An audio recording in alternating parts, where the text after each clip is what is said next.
గణపతిం హవామహే కవిం కవీనాముపమశ్రవస్తమం జ్యేష్ఠరాజం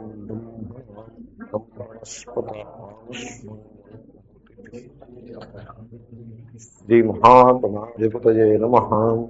సదాశివసమారంభాం శంకరాచార్యమధ్యమాం అస్మదాచార్యపర్యంతాం వందే పరంపరాం. నారాయణం నమస్కృత్య నరం చైవ నరోత్తమం దేవీం సరస్వతీం వ్యాసం తతో జయముదీరయేత్. వ్యవసాయాత్మికా బుద్ధి ఏకేహ కురునందన శాఖాహ్యనంతాశ్చ బుద్ధయో వ్యవసాయినాం. సో వ్యవసాయాత్మిక బుద్ధి ఏక, ఒక నిశ్చయాత్మకమైన బుద్ధి ఏకరూపంగానే ఉంటుంది, ఒకే దోవలో ఉంటుంది, ఒకే తీరుగా ఉంటుంది. నిశ్చయాత్మక బుద్ధి అలా ఉంటుంది. అటువంటి నిశ్చయాత్మక బుద్ధి లేని వ్యక్తి ఎటు ఓ రోజు ఇటు ఇంకో రోజు అటు, గాలివాటం ఎటుంటే అటుపోతూ ఉంటాడు. గాలివాటం ఎటుంటే అటు, ఏది ఒక స్థిరత్వం ఉండదు. నేను ఏదో వార్తలు విన్నప్పుడు ఒక ఇంట్రెస్టింగ్ సీక్వెన్స్ గమనించా. ఇంట్రెస్టింగ్ వరుస అలా వచ్చింది. వార్తల్లో ఏం చెప్పాడంటే, రుద్రాక్షలు పేరిట జనాల్ని మోసం చేస్తున్నారు అని వార్తల్లో చెప్పాడు. అదో పెద్ద న్యూస్ ఐటము. సో అది వార్తల్లో చెప్పాడు. ఇలాగ రుద్రాక్షలు అంటున్నారు, ఈ రుద్రాక్ష ఖరీదంతా, ఆ రుద్రాక్ష ఖరీదంతా అని బొమ్మలు కూడా చూపించాడు. ఇవన్నీ నేపాల్ సరుకు అంటారు, నేపాల్ ఏం కాదు, నేను ఇక్కడ పక్క నుంచే తీసుకొచ్చారు వీళ్ళు, దానికి ఇన్ని ముఖాలు ఉన్నాయి అన్ని ముఖాలు ఉన్నాయంటారు, అవి వీళ్ళే పెడుతున్నారు ఘాట్లని వాడు. నేను చెప్పాను, ఎప్పుడో ఇక్కడ కూర్చుని చెప్పాను నేను. అది న్యూస్ ఐటమ్గా చెప్పాడు. శంఖంలో పుస్తే కానీ తీర్థం అవుతుంటారు చూడండి, అయిపోయింది. ఇది న్యూస్ ఐటమ్, ఓకే మంచిది. వెంటనే ఆ న్యూస్ ఐటమ్ అయిపోయింది. ఆ తర్వాత మళ్ళీ అదే రోజు సాయంకాలం రుద్రాక్షలు అక్కడ సమృద్ధిగా దొరుకుతున్నాయి, మీ ప్రొఫెషన్ని బట్టి మేము సిద్ధంగా ఉన్నామని commercial 3 minutes 2 minutes commercial Ravindra భారతిలో రుద్రాక్షలు. మళ్ళీ వాడు కూడా చూపించి, మీకు కన్సల్టెన్సీ సర్వీసెస్ ఫ్రీగా ప్రొవైడ్ చేయకూడదు. కన్సల్టెన్సీ సర్వీస్ ఒకటి దీనికి పైగా. అంటే మీ ప్రొఫెషన్కి తగ్గ రుద్రాక్షను మీరు వేసుకోవచ్చు. అంటే మీరు డాక్టర్ వృత్తి చేస్తున్నారనుకోండి, మీ రుద్రాక్షలు ఈ లెఫ్ట్ సైడ్, లాయర్ వృత్తి చేస్తుంటే మీ రుద్రాక్షలు రైట్ సైడ్. అలాగే ఏ వృత్తికి సంబంధించి అక్కడ పెట్టారు, మీ కామనల్ని బట్టి రుద్రాక్షలు. సో ఈ విధంగా ఇది. సో ఇప్పుడు అంతే, ఆ గాలివాటం అటు వచ్చి అటు పరిగెత్తుకుపోవడం. ఈ లోపల ఇంకొకటి వచ్చింది, అగరబత్తి. సోమవారపు అగరబత్తి, మంగళవారపు అగరబత్తి. మీకు సపోజ్ మీకు బుధగ్రహం మీకు ట్రబుల్ ఉందనుకోండి, బుధగ్రహమునకు సంబంధించిన అగరబత్తి ఒకటి ఉంది. నిజంగా ఒక అగరబత్తి బుధగ్రహానికి సంబంధించిన ఉంది. అది త్రికోణాకారంగా ఉంటుంది. అంటే ఇలా పొలం ఉంది, ఆ చిగుర్ని త్రికోణాకారంగా శివుని శూలాన్ని పోలి ఉంటుంది. మీరు కనుక ఈ అగరబత్తి కొనేసుకుని వెలిగించుకుంటుంటే బుధగ్రహం యొక్క అనుగ్రహం మీ మీద కలుగుతుంది. How this is something amazing. ఎక్కడి నుంచి పట్టుకొచ్చారు ఈ సమాచారం? ఎక్కడ ఎప్పుడు కనలేదు వినలేని సమాచారం. దీనికి మళ్ళీ ప్రమాణాలు ఎవరు వీడిలా చెప్పాడు వాడలు. ఈ రకంగా ఈ లోకంలో ఇప్పుడు బుధగ్రహం యొక్క అనుగ్రహం కావాలంటే బుధ మంత్రం ఒకటి ఉంది, దాన్ని జపించటము. జపంలో జప సంఖ్య ఫిక్స్ చేసి ఉంటుంది. బుద్ధుడు 18,000 జపం చేయాలి. దాంట్లో 10వ వంతు తర్పణము, అంటే 1800 తర్పణం చేయాలి. దాంట్లో 10వ వంతు హోమము, అంటే 180 సార్లు ఆహుతి హోమం చేయాలి. ఇది పద్ధతి. ఈ పని మీరు చేస్తే అది ఒక రిచువల్, ఒక కర్మ, కామ్యకర్మ, మంచిది. మీరు ఒక బుధగ్రహం యొక్క అనుగ్రహాన్ని కోరి చేస్తారు, దానివల్ల మీకు అనుగ్రహం లభిస్తుంది. అంతేగాని అగరబత్తి వెలిగించి మీరు రోడ్లన్నీ తిరిగి వస్తే మీకు బుధగ్రహం అనుగ్రహం ఎందుకు లభిస్తుంది? What is that you have done? అగరబత్తి కొండం అనేదా? సో ఈ విధంగా మనుషుల యొక్క రోజుకు ఒక కొత్త మార్గంతో వస్తూ ఉంటారు. ఇంకా క్రిస్టియన్ మిషనరీస్ అయితే ఇంకా వాళ్ళు చేసే మోసాలకి హద్దు లేదు. కొబ్బరి నూనె ఇస్తే రోగం తగ్గుతుందని ఒకటంటాడు, తర్వాత ఏమిటేమిటి వాళ్ళు ఎంత ఓపెన్గా మోసం చేస్తారు. జనాలు ఆ మోసంలో పడిపోతూ ఉంటారు. సో ఈ విధంగా ఈ లోకంలో ఒక స్థిరం లేకుండా గంగా తీరే గంగాదాస, యమునా తీరే యమునాదాస అన్నట్టుగా ఒక స్థిరం ఉన్నది వాడికి. ఒకతనం ఎక్కడికో వెళ్తున్నాడు, వెళ్తుంటే అడిగారు మీ పేరు ఏమిటండి అని అడిగాడు. భద్రం నా పేరు. దేవుడికి ఏమో, భద్రం is a very small name, there must be something added to that, ఇంకేదో పొడుగు ఉండాలి దానికి. అంటే ఏమిటి మీది ఏ భద్రం అని అడిగాడు. అడిగితే వెళ్ళబోయే గ్రామం కనుక శైవ గ్రామం అయితే వీరభద్రం, వెళ్ళబోయే గ్రామం కనుక వైష్ణవ గ్రామం అయితే రామభద్రం. సరే మంచిది, గ్రామాన్ని బట్టి మీకు వచ్చింది, మీరు స్వతహాగా భద్రం అని అడిగారు. స్వతహాగా మేమేమీ కాదు, అంత గాలివాటం మీద నడుస్తుంది. అలా ఉండకూడదు, కాంట్రడిక్షన్స్తో బతకూడదండి. ది స్పిరిట్ ఆఫ్ దట్ వాక్యం ఏమిటంటే బహుశాఖా హ్యనంతాశ్చ బుద్ధయ అవ్యవసాయినాం అంటే కాంట్రడిక్షన్స్తో బతకూడదండి. మీరు బిలీఫ్ అండ్ బిహేవియర్ మధ్యన కాంట్రడిక్షన్ ఉండకూడదు. టూ మెనీ బిలీఫ్స్ అయిపోతే మీకు కాంట్రడిక్షన్ వచ్చేస్తుంది. బిలీఫ్ అండ్ బిహేవియర్ వాటి మధ్యన తేడా రాకూడదు. అండర్స్టాండింగ్ అండ్ లైఫ్ రెండింటి మధ్యన కాంట్రడిక్షన్ ఉండకూడదు. అలాగ కాంట్రడిక్షన్ వచ్చేస్తే వాడు స్ప్లిట్ అయిపోయి ముక్కలు ముక్కలు అయిపోతూ ఉంటాడు మనిషి. వాడంతటా వాడే స్ప్లిట్ అయిపోతూ ఉంటాడు. దాంతో వాడు ఎప్పుడు గ్రోత్ ఉండదు, ఎప్పుడు కూడా సంసారపు ఊబిలో పడి అలా కొట్టుకుంటూనే ఉంటాడు. వాడు బతుకున్నదిగాలో అలాగే ఉంటాడు, వాడు బాగుపడే ప్రసక్తి లేదు. కాంట్రడిక్షన్స్తో బతకూడదు. కాంట్రడిక్షన్స్ ఎలా ఉంటాయో చెప్పమంటారా? ఇప్పుడు చూడండి, మీరు శ్రీకృష్ణ మంత్రం ఉందనుకోండి, శ్రీకృష్ణ మంత్రాన్ని, మీరు శ్రీకృష్ణ భక్తులు అనుకోండి, శ్రీకృష్ణ మంత్రాన్ని తీసుకుని దాన్ని జపం చేసుకుంటూ ఉంటారు.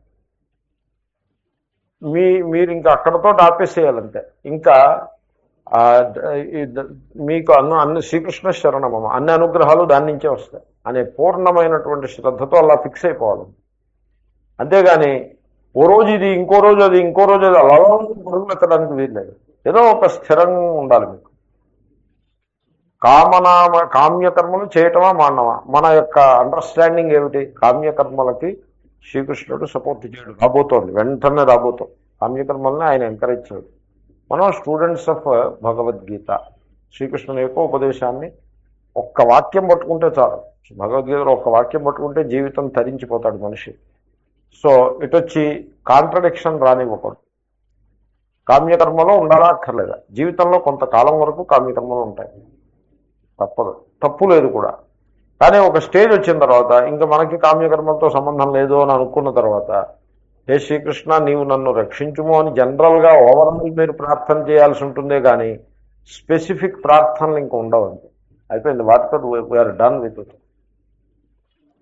అలా ఆ రకమైనటువంటి ఒక నిర్ణయానికి వచ్చేసేయాల్సి ఉంటుంది.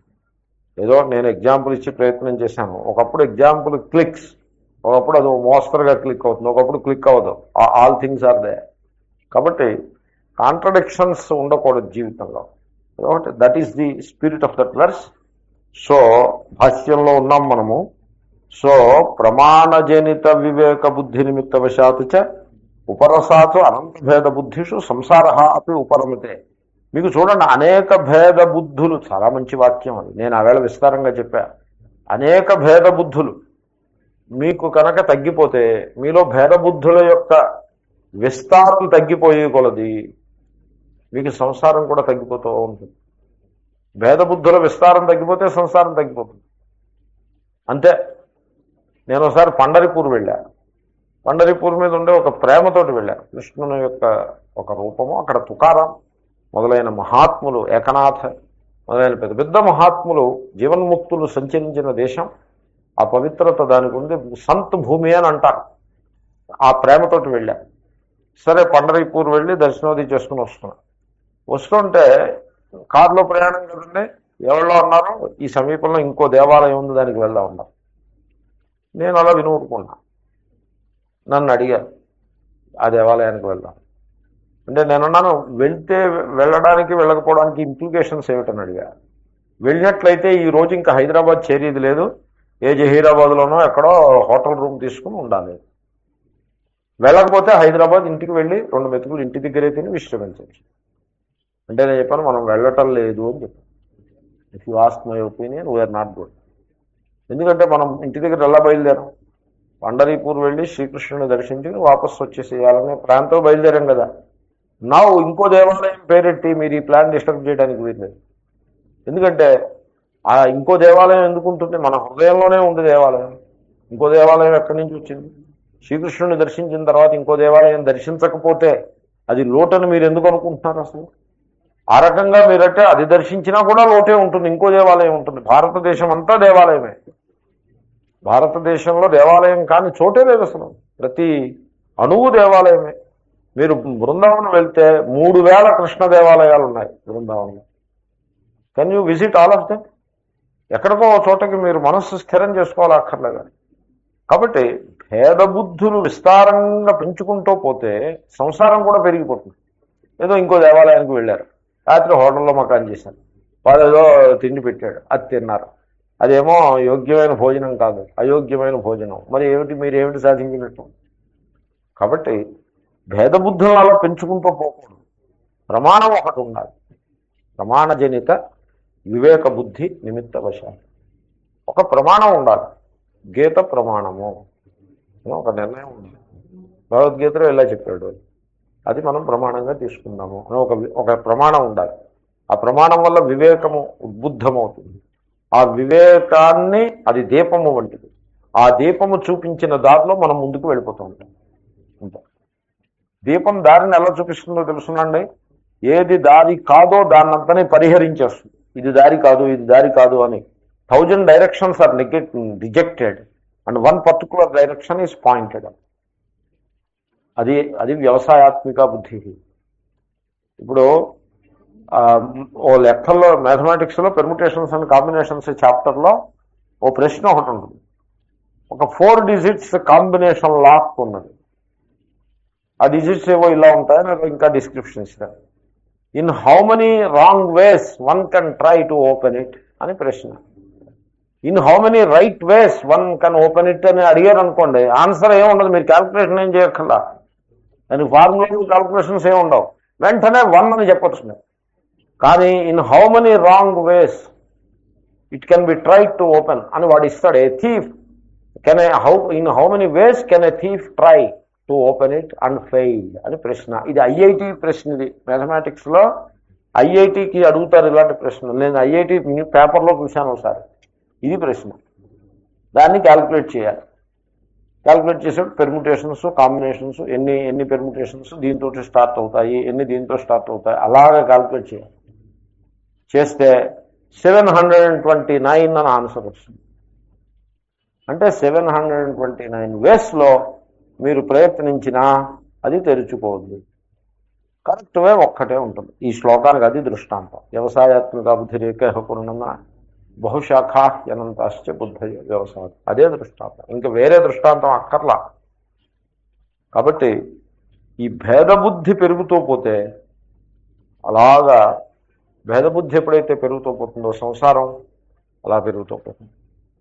అనేకములైన ఎవరికి తోచింది వాడు చెప్పుకుంటూ పోతాడు. ముఖ్యంగా అధ్యాత్మ రంగంలో ఒక అమ్మగారు ఓం నమో నారాయణాయ అని ఒక మంత్రం, దాన్ని జపం చేసేవారు.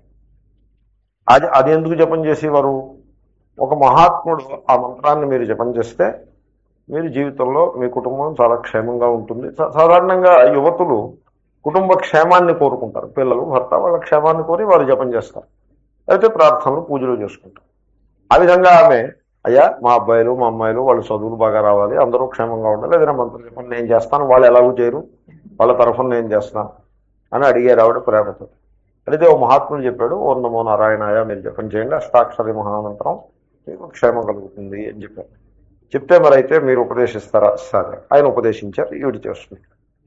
ఆయన వెళ్ళిపోయారు, ఆ మహాత్ముడు వెళ్ళిపోయారు. ఇంకో మహాత్ముడు వచ్చారా, ఓ సంవత్సరం తర్వాత వచ్చారు. ఆయన భిక్షకు వచ్చారు.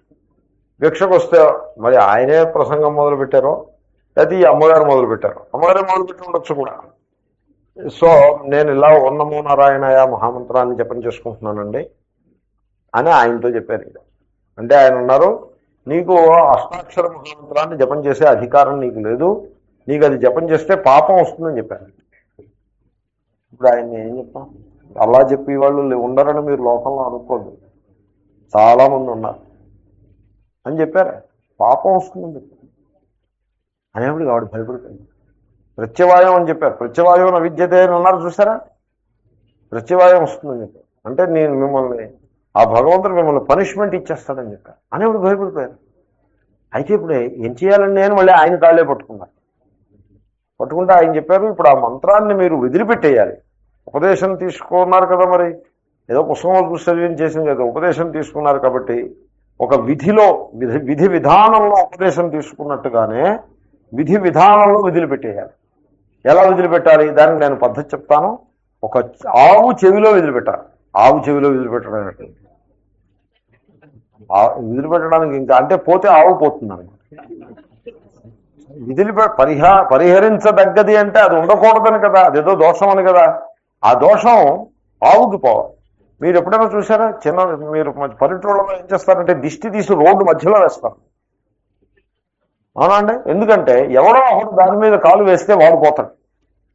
ఎవడు వేయలేదనుకోండి కాలు, అందరూ దాన్ని తప్పించుకుని వెళ్ళిపోతారు. సైకిల్ వాళ్ళు, బస్సు స్కూటర్ల వాళ్ళు కూడా తప్పించుకుపోతారు. ఎవరు దాని మీద కాలు వేయలేదనుకోండి, అది మళ్ళీ ఓనర్కి వచ్చేస్తుంది ఆ దోషం. అంటే అది ఎవడో ఒకడు వీలైనంత తొందరలో దాని మీద కాలు వేసేస్తే ఆ దోషం, ఆ శనో దోషమో, దానికి శని అనకూడదు, తప్పలాగా.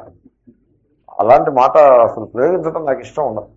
ఆ దోషం, ఆ పాపము దోషము అది ఇంకొకడికి పోతుంది. ఎంత తప్పండి అది, అసలు ఆలోచన ఎంత తప్పండి. అధ్యతనే తెల్లవారుజామున వేస్తారు, 4:30-5 తీసుకొచ్చి రోడ్డు మధ్యలో పారేస్తారు. పొద్దున్నే ఎర్లీ మార్నింగ్ వాళ్ళు ఉంటారు, పాపం తెరుచుకుందుకు పోయేవాడు. పల్లెటూళ్ళలోనండి అనేక మంది ఎర్లీ మార్నింగ్ లేచిపోతారు, ఎర్లీ రైజర్స్ ఉంటారు. వాళ్ళ వేస్తాడు. వేసినప్పటి నుంచి వాడి బెంగ ఆ రోజు వాడికి ఏదో అవుతుంది, అవ్వాల్సి అవుతుంది. దీని మూలంగా అవదో, ఏదో నిన్న రాత్రి సరైన తిండి తినకపోతే కడుపులో పొట్లు వస్తే అదిగో పొద్దున్నే ఏదో దిష్టి తొక్కాను నేను అంచేతనే కడుపులో పోతుంది. అంటే వీడు ఇంకొకడు పోవాలి. సో ఆవు పోవాలి. ఆవు చెవిలో చెప్పేస్తే ఆవు పోతుంది. ఈయన ఏం చేశాడంటే ఆవు చెవిలో ఆ మంత్రాన్ని విడిచిపెట్టింపజేశాడు ఆవిడ. ఆవు ఒకటిని తోలుకురమ్మంటే వాడు ఎవరో తోలుకొస్తాడు, 100 రూపాయలు ఇస్తారు. వాడు పక్కన నిలబడతాడు. ఈయనేమో దానికి ఆచమనం అది చేసి సంకల్పం, గోత్రస్య గోత్రాయాహ అష్టాక్షర మహామంత్ర పరిత్యాగం కరిష్యే అని అలాగే దానికి సంకల్పం చెప్పించి, ఉడికే సంస్కృతంలో చెప్పడమే కదా, సంస్కృతం రాజుడు చెప్తే ఉంటే వచ్చిన వాడు చెప్పడానికి అభియోత్రం ఏముంది. ఇంకా కావాలంటే ఇంకా బోల్డంత పొడుగు సమాసం కూడా చేయొచ్చు, దాన్ని సమాసాలు చేసి చేయవచ్చు. రానివాడి చేస్తాడండి సమాసాలు, ఏ అర్థవర్తం లేదు సమాసాలు. మరో సమాస పుష్పాలు చదువుకున్న వాళ్ళకే అభ్యంతరం. సో ఆవు చెవిలో ఎదురుపెట్టించి ఆవిడ బరువు నెత్తిమించి బరువు దిగినట్టు అయింది. వెళ్ళిపోయాడు. దక్షిణ కూడా తీసుకుని వెళ్ళిపోయాడు. ఇంతటి మహాభాగ్యానికి వాడు 100 రూపాయలు తీసుకుని వాడు లేచి చక్కపోయాడు. ఏమీ అవ్వదో, ఆవుకేమవుతుందండి, ఆవు ఏమవుదో ఆవిడే బాగానే ఉంటారు. అయిపోయింది. మళ్ళీ 6 months తర్వాత నన్ను సలహా అడిగాడు. నేను నమో నారాయణ మహామంత్రం వదిలిపెట్టేశాను, ఇప్పుడు నాకు ఇంకేదైనా మంత్రం ఇవ్వండి. నేను చెప్పాను మీకు ఏ మంత్రం ఇవ్వను. ఎందుకంటే ఒక మహాత్ముడు మీకు మంత్రం ఇస్తే ఈ బహుశాఖా హ్యనంతాశ్చ బుద్ధయ అవ్యవసాయినాం, మంత్రం ఇచ్చిన రోజు మీరు ఏమన్నా తీసుకున్నారు, అది దాని పేరే మహామంత్రం. మహామంత్రం తీసుకుని దాన్ని విడిచిపెట్టి ఇంకో మంత్రం పట్టుకుని మళ్ళీ ఇంకో మంత్రం, ఏమైనా అర్థం ఉందా దీనికి? అయితే నేను విడిచిపెట్టడం తప్పు. తర్వాత మీరు విడిచిపెట్టడం అన్నది మీ భ్రాంతి. మీరు విడిచిపెట్టలేదు, అలా విడిచిపెట్టరు. అది మీకు ఆ మంత్రం మీకు వచ్చా రాదా? వచ్చు. మీకు ఉపదేశం అయిందా లేదా? అయింది. మరి విడిచిపెట్టడం ఏమిటి? ఆవు చెవిలో విడిచిపెట్టేశానండి. విడిచిపెట్టలేదు మీరు, ఆవు చెవిలో జపం చేశారు. విడిచిపెట్టడం ఏమిటి? విడిచిపెడతారు ఏంటి? అలాగే ఎలా విడిచిపెడతారు? ఆ సంస్కారం మీకు ఎక్కడి నుంచి పోతుంది? అంత పవిత్రమైన సంస్కారం. కాబట్టి మీరు విడిచిపెట్టలేదు. ఇప్పుడు నన్ను ఏం చేయమంటారు? మీరు కంటిన్యూ చేసుకోండి. కొత్త మంత్రాలు అనవసరం, పాత మంత్రాలనే కంటిన్యూ చేయండి. దాన్ని 8 లక్షలు చేయండి. చేసిన తర్వాత ఆలోచిద్దాం ఏం చేయాలి. అంతవరకు అసలు మీరు మాట్లాడదు. ఎందుకంటే అలాగా ఇప్పుడు నేను వచ్చాను, నేను వెళ్ళిపోతాను, ఇంకొకరు వస్తుంది, అలా ఉంటుంది. కాబట్టి అలా ఎన్నడూ ఉండకూడదు. ఒక స్థిరమైన బుద్ధి ఉండాలి. అది ప్రమాణజనితమైన బుద్ధి అయి ఉండాలి. ప్రమాణజనిత వివేక బుద్ధి ఉండాలి. అప్పుడు సంసారము, ఈ అనంత భేద బుద్ధులు ఉపరతాసు తొలగిపోతాయి. ఇప్పుడు సంసారం కూడా తొలగిపోతుంది. మనస్సు తేలిక పడుతుందండి. మనస్సుకి బరువే బరువు, శరీరం బరువు కాదు. శరీరం మీద మీరు భుజం మీద ఏదైనా బరువు పెట్టారనుకోండి, బరువు కాదు. నిజానికి భుజం మీద కొంత బరువు పెట్టుకుని రోజు నడవడం మంచిది. చూసుకోండి, ఏదైనా ఒక 10 కేజీలో 15 కేజీలో మూట ఒకటి మంచి బట్టలు అవి పాడవకుండా, ఇసుక అది కాకుండా ఒక మూట ఒకటి శుభ్రంగా స్థిరంగా ఉండే మూట ఒకటి తను సంపాదించండి. బియ్యం మూట ఏదో, బియ్యం అయితే శ్రేష్టం, ఫిక్స్ చేసేయండి. రోజు ఏం చేస్తారంటే ఆ మూటను ఎత్తుకుని పెట్టుకుని ఇటు నుంచటో అటు, ఇటు నుంచటో అటు నుంచటో, అలాగా ఒక 10 సార్లు 20 సార్లు చేస్తే మీకు మెడకి ఏ వ్యాధి కాదు. మెడకి వ్యాధి ఎందుకు వస్తుందంటే దాన్ని ఎప్పుడు ఇటు తిప్పడం, మొత్తం వదిలితో తిరుగుతాడు. ఇప్పుడు అటు చూడాలనుకోండి ఇలా వస్తుంది, ఎందుకంటే తిప్పలేడు మెడ. అది ఎప్పుడు దాని ఆ నరాలన్నీ కూడా బాగా హార్డ్గా తయారైపోయి ఉంటాయి. మరి మెడ తిప్పలేడు, ఎప్పుడైనా తిప్పితే కదా. కాబట్టి నెత్తి మీద పెట్టడం ఇటు అటు అటు. ఇది ఈ సమాచారం నేను ఎక్కడ నేర్చానంటే యోగా స్టూడియో ఉంది, సేలోస్బర్గ్లో యోగా స్టూడియో ఉంది. అక్కడ అయ్యంగారు యోగా నేర్పుతారు. దాంట్లో వాళ్ళు పెట్టారు ఈ సిస్టమ్. అక్కడ ఈ సంచులు ఉంటాయి. ఏమిటంటే ఈ సంచులు అడిగితే ఇదే చెప్పారు వాళ్ళు. లోపల గులకరాళ్ళు, మంచి శుభ్రమైన గులకరాళ్ళు, నెత్తి పెట్టుకోవాలి, దువ్వు కాదు అమెరికాది. సో అలాంటి గులకరాళ్ళు మెత్తగా ఉండేవి మూటలు కట్టి ఉంటాయి. అది వాళ్ళు నేను వెంటనే అక్కడ నిలబడి చూశాను. నెత్తి మీద 2 మూటలు పెట్టుకుని నడిచేయటం, ఈ భుజం మీద మూటలు పెట్టుకుని నడవటం. వెన్నెముక మీరు బరువు పెట్టేప్పటికీ అది ఖడక్ అవుతుంది. ఆ వెన్నెముకకి మంచి exercise. Every bead of the back మంచి ఎక్సర్సైజ్ వస్తుంది. మీకు బీడికి మధ్యన మాంసం ఉంటుంది, చాలా సున్నితమైన మాంసం, మెత్తగా ఉంటుంది. అది ఆ మాంసము హార్డ్ అయిపోతుంది. హార్డ్ అయిపోతే బ్యాక్ పెయిన్స్. ఆ మాంసం హార్డ్ కాకుండా సప్పుల్గా ఉండాలి. అది ఉన్నట్లయితే మీకు బ్యాక్ పెయిన్ రాదు. కాబట్టి మెడకి సియాటికా అని ఇదని అదని ఏవేవో వస్తూ ఉంటాం, అవి ఏమీ రావు. చక్కగా బరువులు మోసేస్తూ ఉండడం. ఈ హమాలీలు ఉంటారు, వాళ్ళకి వెన్నెముక, మెడ, దానికి సంబంధించిన రోగాలు ఏమీ రావు. వాళ్ళకి అలా ప్రాణం పోయే వరకు వాళ్ళు అలా ఖడక్ ఉంటుంది. కాబట్టి ఆ పని చెయ్యాలి. You have to do that. కాబట్టి బరువు, శరీరానికి బరువు మంచిది, మనస్సుకి బరువు చెడ్డ. మనస్సు నిర్మలంగా, బరువు తక్కువ ఉండాలి. అంటే భేద బుద్ధి బాగా తగ్గిపోవాలి. ఆ శ్లోకం చాలా గొప్ప శ్లోకం. భాష్యం: తా బుద్ధయః బహుశాఖాః బహ్వ్యః శాఖాః యాసాంతాః బహుశాఖాః బహుభేదాః ఇత్యేతత్. చూడండి, గీతలో ఉపదేశము జనరల్గా ఉంటుంది, జనరల్ టర్మ్స్ సాధారణంగా ఉంటుంది. ఉపదేశం స్పెసిఫిక్గా ఉండదు. స్పెసిఫిక్ ఉపదేశం అంటే ఏంటి? నువ్వు ఈవేళ ఉపవాసం చేయి, రాత్రిపూట ఇది తిను, ఈ జపం చేయి, ఈ పని చేయి, అది స్పెసిఫిక్ ఉపదేశం. అది ధర్మశాస్త్రాదుల్లో వ్రతము చేపట్టిన సందర్భాల్లో ఈ వ్రతంలో ఈ నియమాలు అని అలా స్పెసిఫిక్గా ఉంటాయి ఉపదేశాలు. Something to be done, something to be avoided అని అలా స్పెసిఫైడ్గా ఉంటాయి. అరే గీతలో ఉపదేశాలు అలా ఉండవుగా. గీతలో ఉపదేశాలు ఎలా ఉంటాయంటే general wisdom by which you should live. కాబట్టి అది స్పెసిఫిక్ ఎగ్జాంపుల్స్ ఏవో కొన్ని పాఠం చెప్పేప్పుడు చెప్పడం జరుగుతుంది. ఇంకా మిగిలింది ప్రతి వ్యక్తి తనకి తాను వర్కౌట్ చేసుకోవాల్సి ఉంటుంది. Each person has to workout. Gita మీకు ఈ దారిలో వెళ్ళు, ఆ దారిలో వెళ్ళిన దారిని చూపించదు. గీత ఏం చేస్తుందంటే మీ చేతిలో ఒక దీపాన్ని పెడుతుంది, జ్ఞానదీపము. జ్ఞానదీపేన భాస్వత. ఆ దీపంలో మీకు అన్ని దారులు కనపడతాయి. సరైన దారిని మీరు వెతుక్కుని, మీరు నిర్ణయించుకుని ముందుకు వెళ్తారు. అంతేగాని గీత మీకు ఇది చేయి, ఇది చేయకు అలా చెప్పదు. అంచేతనే టీచింగ్ అంతా కూడా వేదాంతానికి సంబంధించి జనరల్గా ఉంటుంది. ఎప్పుడు కూడా జనరల్గా ఉండే టీచింగ్ వ్యాపకంగా ఉంటుంది, సూక్ష్మంగా ఉంటుంది. స్పెసిఫైడ్ టీచింగ్ చాలా స్థూలంగా ఉంటుంది. ఇగో ఇది ఇక్కడ ఇలా ఉండు, ఇది ఇలా చెయ్యి, 3 సార్లు ఆచమనం చెయ్యి అంటే స్థూలంగా ఉంటుంది, ఈజీ టు డూ. బట్ జనరల్గా సూక్ష్మంగా ఉన్నదే మోర్ డిఫికల్ట్. ఈ శ్లోకం దానికి చక్కటి దృష్టాంతం. సో ఈ బుద్ధులు ఉన్నాయే, ఈ ఒక స్థిరత్వం లేని వాడి బుద్ధులు, ఒక బుద్ధి కాదు అనేక బుద్ధులు. బహుశాఖాః అంటే దానికి సమాసం బహువ్రీహి సమాసం. బహ్వ్యః శాఖాః యాసాంతాః. ఏ బుద్ధులకైతే అనేకములకు శాఖలు గలవో ఆ బుద్ధులు బహుశాఖాః అనబడును. బహువ్రీహి సమాసం మీకు ఇంకా రాలేదు, బట్ అనేక సార్లు భాష్యాల్లో వస్తూ ఉంటుంది. సో బహుశాఖలు గలవి. శాఖలంటే ఏమిటండి? భేదములు అని అర్థం. బహుభేదాహ ఇత్యేతత్, అనేక భేదములు గలవి అని అర్థం. శాఖలు కొమ్మలు, అనేక కొమ్మలు గలవి అంటే కొమ్మలే ఉంటాయండి. బుద్ధిలో కొమ్మలే ఉంటాయి అంటే అనేక భేదములు ఉంటాయి ఆ బుద్ధిలో. భేదముల పుట్ట ఉంటుంది బుద్ధి. వాడు ఏది ఏది ఒక నిర్ణయానికి వాడంతటా వాడు రాలేడు.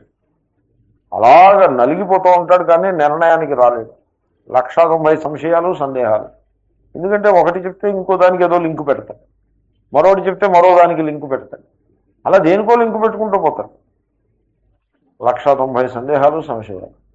అలా చాలామంది ఉంటారు. అలా ఉండకూడదు. ఆ స్థితికి మనం చేరుకోకూడదు. ప్రతి శాఖాభేదేనహి అనంతాశ్చ బుద్ధయ. డివిజన్ ఎలాగంటే, ఒక మ్రాన్ ఉన్నది. ఈ మ్రాను నుంచి 10 కొమ్మలు వచ్చాయి. మళ్ళీ ప్రతి కొమ్మ నుంచి మళ్ళీ ఇంకో 10 కొమ్మలు వచ్చాయి. ఇప్పుడు మొత్తం కొమ్మలు ఎన్నో, మొత్తం భేదాలు ఎన్నో అవుతాయి? 10 + 10 అవ్వవు, 10 × 10 అవుతాయి కదా, 100 అవుతాయి. జామెట్రిక్ ప్రపోర్షన్లో పోతుంది తప్పిస్తే అరిథమెటిక్ ప్రపోర్షన్లో పోదు. ఇక్కడ అంతే. బహుశాఖా అనంతాశ్చ, అనేక శాఖలు అంటే అనేక భేదాలు. మళ్ళీ ఒక్కొక్క భేదంలో మళ్ళీ అనేక భేదాలు, అనంత భేదాలు. సో ప్రతి శాఖాభేదేనహి అనంతాహ బుద్ధయ.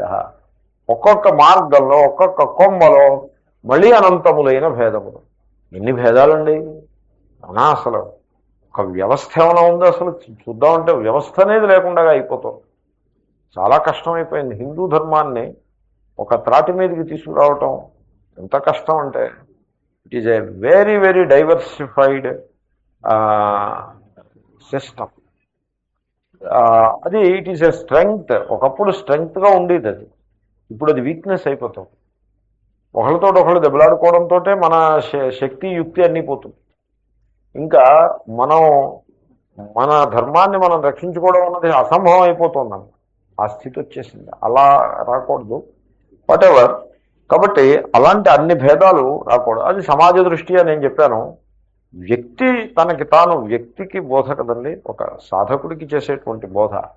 వ్యక్తి తన జీవితాన్ని సింప్లిఫై చేసేసుకోవాలి. సింపుల్, సరళమైన జీవితాన్ని, రుజువైన అంటే తిన్ననైన జీవితాన్ని, సరళమైన జీవితాన్ని చేసుకోవాలి. ఇప్పుడు భోజనం ఉందనుకోండి, భోజనం కూడా మన భోజనాలు ఎలా ఉంటాయంటే బహుశాఖ అనంతాశ్చ అన్నట్టుగా ఉంటాయి. అంతలా అక్కర్లా. సింపుల్గా మంచి పుష్టికరమైన ఆహారం, న్యూట్రిషస్ ఫుడ్, సాత్విక ఆహారం, 2, 3 or 4 ఐటమ్స్, అలాగా 5 ఐటమ్స్ అన్నట్టుగా. రేపు రేపు రాబోయే శంకర జయంతి నాడు క్యాటరింగ్కి దీన్ని అప్లై చేయొద్దు. ఉంటే నేను జనరల్గా చెప్తున్నా, ఆ రాబోయే క్యాటరింగ్కి వెంటనే అప్లై చేయమని కాదు. క్యాటరింగ్ అప్పుడు నెంబర్ ఆఫ్ ఐటమ్స్ ఉంటాయి. ఎందుకంటే ప్రతి వ్యక్తి ఎవరికి కావాల్సిన ఐటమ్స్ వాడుతుంది. దానికి ఉండే లాజిక్ దానికి ఉండే. అది అలా తెలియటి. బట్ నిజ జీవితంలో one should make it as simple as possible. ఇది మంచిది. దానివల్ల భోజనం సింపుల్ చేసేయాలి. డ్రెస్ సింపుల్ చేసేసుకోవాలి. ఇప్పుడు ఎలా ఉంటుందంటే, చెప్పులు కొంటారు కొంతమంది. ఎన్ని జతలు ఉంటాయో తెలుసునండి. ఇప్పుడు ఫిలిప్పైన్స్ రాణి ఒక ఆమె ఉండేది. ఫిలిప్పైన్స్ దేశం రాణి. ఆ రాజకులము, ఆ రాజ్యభ్రష్టులు అయిపోయారు వాళ్ళు. అంటే ఆమెకి ఎన్ని జతలు చెప్పులు ఉండేవి? 3,000 ఎన్నో ఉండేవి. జయలలితకి ఎన్ని జతలు చెప్పులు ఉండేవి? 1,000 ఎన్నో, లేకపోతే 30,000 ఆవిడకు ఉండేవి. 5,000 10,000 ఈవిడికి ఉండేవి. నేను ఇంకోటి అడుగుతా, మన వాళ్ళు 10 20 చెప్పులు జతలు పెట్టుకుంటారు. ఎందుకండి ఎందుకండి పెరిగిపోతాయి. నేను ఒకప్పుడు ఫీల్ అవుతా, బ్యాడ్గా ఫీల్ అవుతా. నాకు చెప్పులు ఈ మంచు దేశాలకి వెళ్తూ ఉండడం మూలంగా ఈ number of shoes, types of shoes అవి పెరిగిపోతాయండి. మంచు ఫాల్కి ఒక షూ, వింటర్కి ఒక షూ. ఆ వింటర్ షూ ఫాల్లో వేసుకోవడం చాలా కష్టం. దాన్ని వేసుకోవడం, తీయటం ఈజ్ ఏ ప్రాజెక్ట్ బయట సార్. తక్కువ మన వీధిలోకి వెళ్ళాలంటే కుదరదు. దాంట్లో సో అదో పెద్ద ప్రాజెక్టు. కాబట్టి వింటర్ షూస్ వేరు, ఫాల్ షూస్ వేరు. తర్వాత షూస్ లేకుండా వీధిలోకి వెళ్ళడానికి లేదు. చిన్న చిన్న డిస్టెన్స్ అస్తమానం షూస్ చికాకు. కాబట్టి సమ్ సింపుల్ చెప్పల్స్. మీరు ఆగస్టులో అమెరికా వెళ్తే ఫిబ్రవరిలో వస్తే నేను చేసే ఘనకార్యం అదే. అక్కడున్న ఈ 4-5 మాసాల్లోనూ మీకు మినిమం 3 టైప్స్ ఆఫ్ చెప్పల్స్ కావాల్సి ఉంటుంది. Simple chappals, shoes of normal simple size, and as the temperatures drop down, especially Canada వెళ్తున్నాము అంటే ఈ షూస్ పనికిరావు. You should have special shoes. అక్కడికి ఎన్ని జతలయ్యాయి? 3 అయ్యాయి. ఇవి మీరు ఓవర్ ఏ పీరియడ్ వీటి నెంబర్ పెరుగుతుంది. అది పారేసివి కావు. ఎలా పారేస్తారు? బాగున్నదాన్ని ఎలా పారేస్తారు? నాకే ఆశ్చర్యం. What is this? సాధువులు అయి ఉండి ఇంత ఇంత luggage, is it fair an hour part అని అప్పుడప్పుడు డౌట్ వస్తుంది. ఏమంటే మన పరిస్థితి ఎలా ఉంటే ఇంకా గృహస్థుల పరిస్థితి ఎలా ఉంటుందో మీరు ఆలోచించండి. You can imagine. They have more responsibilities, more ways of operating in the society. కాబట్టి జీవితం అంత అలా అయిపోకూడదు, సరళంగా ఉంటుంది. Less travel light. ఎప్పుడైనా చూసి చెప్పారా? Travel light. ట్రావెల్ లైట్ అంటే ఊరికే రైల్లో ట్రావెల్ లైట్ అని, విమానంలో ట్రావెల్ లైట్ అని కాదు. జీవితంలో ట్రావెల్ లైట్. అప్పుడు భేద బుద్ధులు బాగా తగ్గుతాయి. ఈ మనస్సుకి శాఖలు ఇటు నుంచి అటు, అటు నుంచి ఇటు జంపు చేసేటువంటి లక్షణం. అసలే కోతి.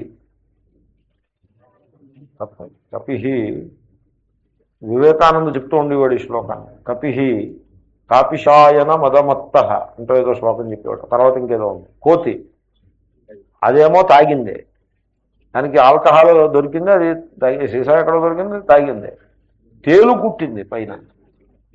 అసలు ఇవేమీ అక్కర్లేకుండానే గెంతులు వేస్తూ ఉంటుంది. కోతి కదండి. కోతి స్థిరంగా కూర్చోదు, ఇటు నుంచి చోటు జంపు చేస్తూ ఉంటుంది. దాని మీద ఆల్కహాల్ తాగింది. స్థిరంగా కూర్చునేవాడే తాగితే జంపు చేస్తాడు. అలాంటిది కోతి తాగింది, పైన తేలు కుట్టింది. తేలు కుట్టితే ఇంకా అసలు ఒక చోట కూర్చోవడం కుదరదు, గెంతులు వేయటమే. ఆ పెయిన్ అలా ఉంటుంది. ఆ పైన దెయ్యం పట్టింది, భూతావేశం. ఆ కోతి ఎలా ఉంటుందో మీరు ఊహించండి. మన మనస్సే అది, మన మనస్సే ఆ కోతి. ఇన్ని శాఖాభేదాలు పెట్టేస్తే మనిషి చాలా కష్టపడుతుంటారు. కాబట్టి ఆ భేదాలన్నింటినీ కూడా తగ్గించుకోవాల్సినటువంటి అవసరం ఉన్నది. ఎవరికి ఇన్ని భేదబుద్ధులు? ఎవరికి? ప్రమాణం అంటే ఏమిటో తెలియని వాళ్ళకి అంటున్నారు. ఆయన చాలా బాగా నిరూపణ చేశారు. కేషాం అంటే ఎవరికి? అవ్యవసాయినాం, వ్యవసాయ బుద్ధి లేని వాళ్ళకి. అంటే అర్థం చెప్తారు చూడండి. ప్రమాణజనిత వివేక బుద్ధిరహితానాం ఇత్యర్థః. కాబట్టి ప్రమాణము అంటే శాస్త్ర ప్రమాణం, గీత ప్రమాణం. దాన్ని చదువుకోవడం వల్ల ఒక బుద్ధి పుడుతుంది. ప్రమాణం వల్ల పుట్టిన బుద్ధి ఎటువంటి బుద్ధి? వివేక బుద్ధి. వివేక బుద్ధి అంటే ఏమిటో తెలుసునండి. మనకి అవసరమైంది ఇది, మిగతా ఉంది మనకు అక్కర్లేదు. ఇది వివేక బుద్ధి. దాన్ని ఏది కావాలి ఏది అక్కర్లేదు సెటిల్ చేసే బుద్ధి పేరు వివేక బుద్ధి. నిత్యానిత్య వస్తు వివేకం, ఆత్మానాత్మ వివేకం, దాన్ని వివేక బుద్ధి అంటారు. చాలా విలువైన బుద్ధి. బుద్ధి అంటే ఆలోచన, జ్ఞానము. చాలా విలువైన బుద్ధి. జనులలో వివేకం చాలా తక్కువగా ఉంది. అవివేకంతో జీవితంలో ముందడుగు వేసి కష్టాలు పడుతూ ఉంటారు. కాబట్టి ఎందువల్ల అంటే ప్రమాణము లేకపోవడం చెప్ప. ప్రమాణం లేకుండా జీవించకూడదు. నిజానికి మహాత్ములు ఏమంటారంటే జీవితంలో గురువు లేకుండా జీవించకూడదు. మన వాళ్ళు ఏం చేస్తారంటే ఏదో యూనివర్సిటీగా దేనికో వెళ్తారు, ఏదో చదువుతారు, చదివి ఉద్యోగం సంపాదిస్తారు. లేకపోతే మనం ఉద్యోగం అక్కర్లేదు, వ్యవసాయం అగ్రికల్చర్లో స్థిరపడతారు, ఏదో బాగా చేస్తూ ఉంటారు, డబ్బు వస్తూ ఉంటుంది. అయిపోయింది, ఇంకా మనం జీవితంలో చేయాల్సిందంతా చేసేసాం, ఇంక there is nothing to do అనే లెవెల్కి వచ్చేస్తారు. నథింగ్ టు డూ అంటే ఇంకేం చేస్తావు? నువ్వు ఏం చేస్తావు? అర్థ కామ. డబ్బు సంపాదిస్తూ ఉంటాం, ఏదో బిజినెస్లో ఉద్యోగమో వ్యవసాయమో ఏదో చేస్తూ ఉంటాం, డబ్బు సంపాదిస్తూ ఉంటాం. అర్థ. ఈ డబ్బు దేనికి ఏమిటండి? డబ్బు దేనికి ఏమిటండి? పిచ్చి ప్రశ్న. కామ. అనేక భోగాలు ఉన్నాయి, ఆ భోగాలు అనుభవిస్తూ ఉంటాం. అర్థ కామ. ఇంకైతే దేవుడు దెయ్యం అక్కర్లేదానికి? దేవుడు దెయ్యం అక్కర్లేకపోవడమే. అప్పుడప్పుడు దేవుడికి చందా ఇస్తాం. తర్వాత ఎప్పుడైనా అమావాస్య నాడో లేకపోతే పూర్ణిమ నాడో ఎప్పుడైనా ఒకసారి దేవాలయానికి వెళ్తాం. సంవత్సరానికి ఒకసారి తిరుపతి వెళ్తాం. ఎప్పుడైనా గుండు కూడా చేయించుకొస్తాం తిరుపతిలో. ఇంకా దేవుడు ఏమిటి? ఇంకా దేవుడు ఇంత చేశాం కదా. అంటే ఏదో దేవుడికి కూడా మన వంతు వాటా ఒక మొక్కుబడి చెల్లించేసి ఇంక ఇప్పుడు నోరు మూసి కూర్చోవాయా, don't disturb me for that అనే లెవెల్లో దేవుడికి కూడా కొంత వాటా వేసి ఇంకా డిస్టర్బ్ చేయకు అంటే అవాయిడబుల్ న్యూసెన్స్ అన్నట్టుగా ఆ విధంగా ట్రీట్ చేస్తే, so now the person he has done what all has to be done. ఒక హ్యూమన్ లైఫ్లో చేయాల్సిందంతా చేసేసి, is it the right way of living? అలా అలా జీవిస్తూ అనేకములైనటువంటి భయంకరములైన సమస్యలు ఉదయిస్తాయి. మనస్సు నిర్మాణం చేసి పెడుతుంది. సమస్యలు వచ్చిన తర్వాత, సమస్యలు ఎక్కడి నుంచి వచ్చాయంటే అజ్ఞానం నుంచి వచ్చాయి.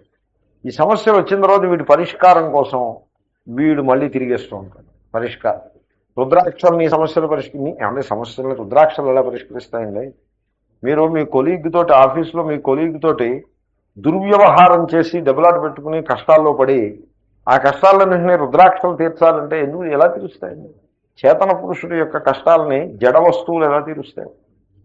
హౌ అంటే కాదు, దానికి 6 గీతలు ఉన్నాయి కాబట్టి తీరుస్తాయి. ఎందుకు 6 గీతలు ఉంటే నీ కష్టాలు ఎందుకు తీరుస్తాయి? ఏమైనా అర్థం వాడు ఎవడో చెప్పాడు. వాడు ఏం చదివి చెప్పాడు? ఏం ప్రమాణంతో చెప్పాడు? నేను ఒక్కటే మాట మీకంట, సంస్కృతం రాని వాడికి ఏ మాట చెప్పే అర్హత లేదు. ఎందుకంటే శాస్త్రాలన్నీ ఏ భాషలో ఉన్నాయి? సంస్కృత భాషలో ఉన్నాయి. మన ధర్మానికి మూలం భాష ఏమిటి? సంస్కృతం. వేదోఖిలో ధర్మ మూలం. అన్ని ధర్మములకు మూలం ఏమిటి? వేదము. వేదం ఏ భాషలో ఉంది? తెలుగు భాషలో ఉందా? సంస్కృత భాషలో ఉందా? వీడికి తెలుగే సరిగ్గా రాదు కదా. వీడి వేదం ఎప్పుడు వేదంలో భాష వీడికి ఏం తెలుస్తుంది? 5 గీతలు ఉన్న రుద్రాక్ష మంచిదా, 7 గీతలు ఉన్న రుద్రాక్ష మంచిదా వీడికి ఎలా తెలిసింది? ఒక్క శ్లోకం సరిగ్గా చదవలేడు. ఒక శ్లోకం చదవడం పూర్తయ్యేప్పటికి వీడికి సంస్కృతం రాదని నేను మీకు సర్టిఫికేట్ బాండ్ పేపర్ మీద రాసిస్తాను. నేను రాసిస్తాను, మీరు తెచ్చుకోండి పేపర్, నేను రాసిస్తాను. వీడికి సంస్కృతం రాదు అని రాసిస్తాను. మీరు వాడు శ్లోకం చదివి, ఒకసారి శ్లోకం చదివాడు. గీత కోటేషను, గీతలో శ్లోకం మన ఏదో కఠినమైన శ్లోకం చదివాడా అంటే కాదు. కర్మణ్యేవ అధికారస్తుంది. అది మామూలుగా లోక ప్రసిద్ధమైన శ్లోకం. అర్థం తెలిసిందో మానిందో శ్లోకంలో కష్టమే లేదు. కర్మణ్యేవాధికారస్తే మా ఫలేషు కదాచ మా కర్మఫల హేతుర్భూ మాతే సంగోస్త్వకర్మని. ఇది చదివాడు. ఇది ఎందుకు చదివాడంటే కొటేషన్ ఇస్తున్నాడు. He is explaining something and he quotes this. అది చదవడం పూర్తయ్యేప్పటికీ నాకు వెంటనే కాలర్ పట్టుకుని 4 ముట్టికాయలు వేయాలనిపించింది. ఎందుకంటే నేను వేదాంతం చదివానంటాడు, భగవద్గీత అంతా నేను ఈ మూలం నుంచి ఆ మూలం దాకా చదివానంటాడు, పాఠాలు చెప్తున్నాడు భగవద్గీతలో, శ్లోకం సరిగ్గా చదవడం చేత కాదు. ఈ డజన్ నో సాంస్క్రిట్. అక్కడ ఆ కర్మ అనే శబ్దం యొక్క లక్షణం తెలియదు. All this how do you know అని మీరు నన్ను అడుగుతారేమో. నాకు తెలుసు. అన్నం ఉడికిందో లేదో మీకు ఎలా తెలుస్తుంది? ఒక మెతుకుని స్థాళీ పులాక న్యాయం చేత మీకు అన్నం ఉడికిందో లేదో తెలుస్తుందా లేదా? అలాగే అదే న్యాయం చేత, అదే పద్ధతిలో ఒక్క శ్లోకం ఎదురవాడు చదివితే వాడికి సంస్కృతం వచ్చో లేదో నేను చెప్తా. తెలిసిపోదండి శ్లోకం చదివేప్పటికీ. కాబట్టి ప్రమాణం లేకుండగా ఎవేవో కథలు చెప్పేటువంటి వ్యక్తిని, అంటే వ్యక్తి దోషం కాదు, ఆ ప్రమాణరహితమైనటువంటి పద్ధతిని స్వీకరించి అదేదో మార్గం అని దాంట్లో పడిపోతూ ఉంటే, అలాంటివి 100 ఉంటే 100 వెనకాల ఈరోజు ఒక మార్గం రేపో మార్గం అనార్థం ఉందా దానికి? ప్రమాణజనిత వివేక బుద్ధి రహిత. ఓ ప్రమాణము, ఆ ప్రమాణం వల్ల పుట్టిన వివేక బుద్ధి అవేమీ లేని వాళ్ళకి ఓ రోజులాగా ఓ రోజులాగా రా కొట్టుకుపోతూ ఉంటారు. కాబట్టి వాళ్ళకేమీ స్థిరత్వము ఉండదు అని ఈ గీత యొక్క నిరూపణ. చాలా మంచి నిరూపణ. అక్కడికి యోగ మహిమోపనిషత్తు అయింది. అంటే ఇప్పుడు కర్మయోగం యొక్క లక్షణాలు ఎన్ని చెప్పినట్టండి? 5 చెప్పారు. ఒకటి ఏమిటంటే, ఈ కర్మయోగాన్ని కనుక మీరు అనుష్ఠిస్తే, రాబోయేదంతా కర్మయోగమే, ముందు దాని మహిమని చెప్పారు. కర్మయోగాన్ని కనుక మీరు జీవితంలో భాగంగా చేసుకుంటే మొదటి లక్షణం ఏమిటి? కర్మబంధం ప్రహాస్యసి. రెండో లక్షణం ఏమిటి? అభిక్రమ నాశము లేకుండుట. మూడవ లక్షణం ఏమిటి? ప్రత్యవాయము లేకుండుట. నాలుగవ లక్షణం ఏమిటి? కొద్దిపాటి కర్మయోగాన్ని అనుష్ఠించినా కూడా మీరు మహాభయము నుండి రక్షించబడుట. పంచమే విభక్తి వచ్చింది చూసారా? త్రాయతే మహతో భయ. ఇవాళ పాఠంలో చెప్పానండి, భీత్రార్థానాం భయహేతు. దేని నుంచి రక్షిస్తారు? దేనివల్ల భయం కలుగుతుందో దాని నుంచి రక్షిస్తారు కదండి. ఆ భయం కలిగేటువంటి దానికి పంచమే విభక్తి వస్తుంది. అదిగో మహతో భయ. మహత పంచమే అండో. మహశబ్దం చదివారు కదా ఇవాళ. మహత మహద్భ్యాం మహద్భ్య షష్ఠి అనుకున్నారు. మహశబ్దం పంచమే. షష్ఠి అన్నారంటే సంస్కృతం రాని వాడి కింద లెక్క అవుతుంది. ఇందాక సంస్కృతం వచ్చినో రాదో చెప్తారు. భయాత్ పక్కలుంటే మహత షష్ఠి ఎందుకు అవుతుంది? పంచమే అవుతుంది. మహతో భయాత్. సో మహాభయ కొంచెమైన, అంటే ఇప్పుడు హఠాత్తుగా కర్మయోగం అని ఒక పెద్ద బండరాయి నెత్తి మీదకి ఎత్తేసుకోమనే అభిప్రాయం కాదు. స్టార్ట్ లిటిల్ కర్మ, ఆ మార్గంలో ఆలోచించడం మొదలు పెట్టండి. కామ్యకర్మల్ని పక్కన పెట్టడం మనం చేయగలుగుతామా, మన జీవితంలో కామ్యకర్మల యొక్క ప్రభావం ఎంత ఉంది అని ఒక పరిశీలన చేసుకుని ఒక్క అడుగు ఆ డైరెక్షన్లో మీరు వేస్తే మీరు కృతార్థులైపోతారు. మహాభయం అంటే సంసార భయం నుంచి మీరు రక్షించబడతారు. 4వ అంశం. 5వది ఏమిటో తెలుసిన వ్యవసాయాత్మిక బుద్ధి. 5వ లక్షణం, మీ బుద్ధి నిశ్చయాత్మకంగా తయారవుతుంది. ఎంత తేలికండి మనసు. బుద్ధి నిశ్చయాత్మకంగా ఉంది అంటే సికింద్రాబాద్ స్టేషన్కి వెళ్ళి ఏ రైలు ఎక్కాలో తెలియని వాళ్ళగా అయిపోకూడదు బతుకు. అలా అయిపోకూడదు. స్టేషన్కి వెళ్తున్నాము అంటే మనకు తెలుస్తుంది ఏ రైలు ఎక్కాలి, ఆ రైలే ఎక్కుతాం. అంతకంటే నేను చిన్నపిల్లాడిని చూశా, విజయవాడ స్టేషన్లో చూశా. 4 ఏళ్ల కుర్రాడు, చాలా చలాకీ కుర్రాడు. వాడు వాళ్ళ అమ్మగారిని విసిగించేస్తున్నాడు. ఏమిటి విసిగించడం ఏమిటో తెలుసిన, అప్పుడే తమిళనాడు ఎక్స్ప్రెస్ వచ్చింది. మిగతా రైళ్ళన్నీ ఎర్ర రైళ్ళు. ఇదివరకు మాట చెప్తున్నా, ఈ మధ్య కాలం కాదు, ఇది మిగతా అన్నీ ఎర్రగా ఉంటాయి. ఎర్ర అంటే రెడ్ కలర్లో ఉంటాయి బోగీలు, డల్ రెడ్ కలర్. ఈ తమిళనాడు ఎక్స్ప్రెస్ ఆ రోజుల్లో ఇంట్రడ్యూస్ చేశారు. ఏపీ ఎక్స్ప్రెస్ కింద ముందు ఇంట్రడ్యూస్ చేశారు. అది బ్లూ కలర్లో అలా వచ్చింది.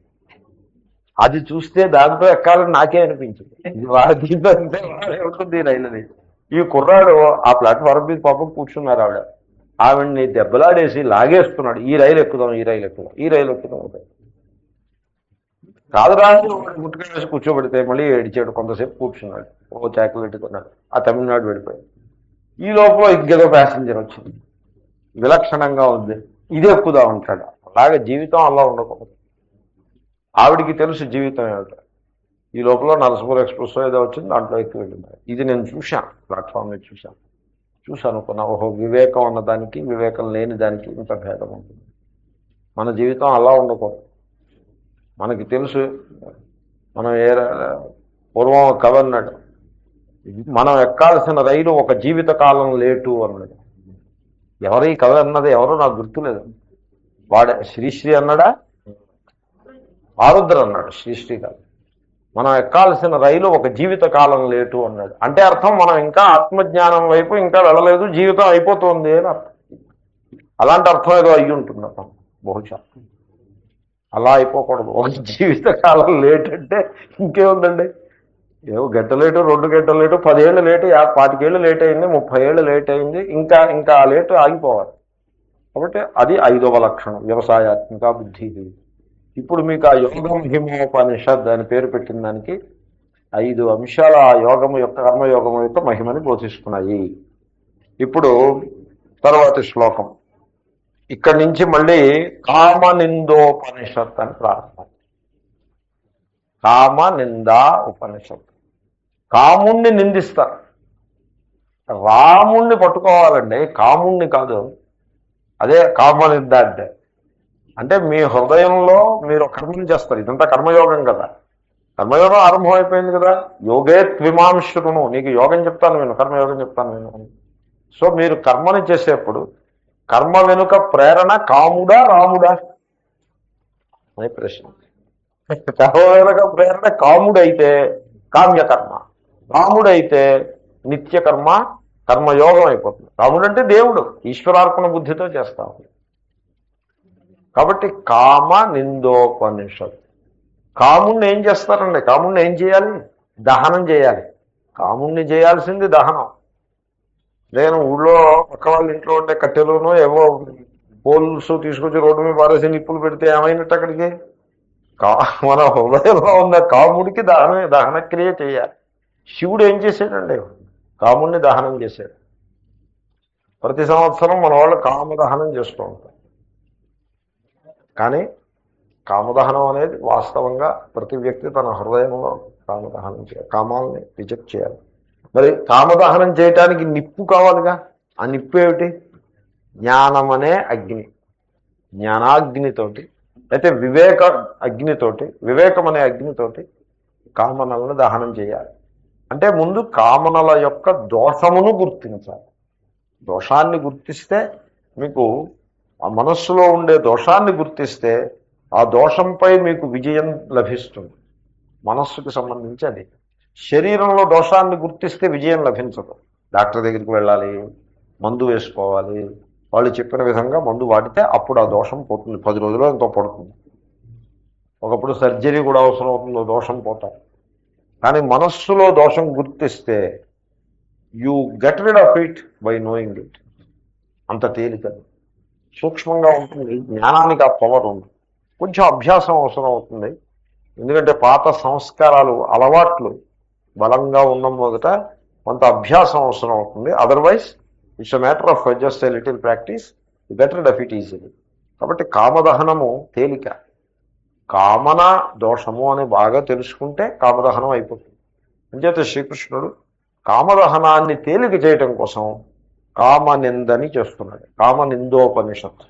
ఈ నింద అనే పదము, దాన్ని జాగ్రత్తగా దాని స్పిరిట్ అర్థం చేసుకోవాలి. ఇప్పుడు శాపము అనే మాట మీరు వింటారు. మన శాప శబ్దానికి మామూలుగా లోకంలో దాని స్పిరిట్ తెలుసుకోకుండా జనం ఉంటారు.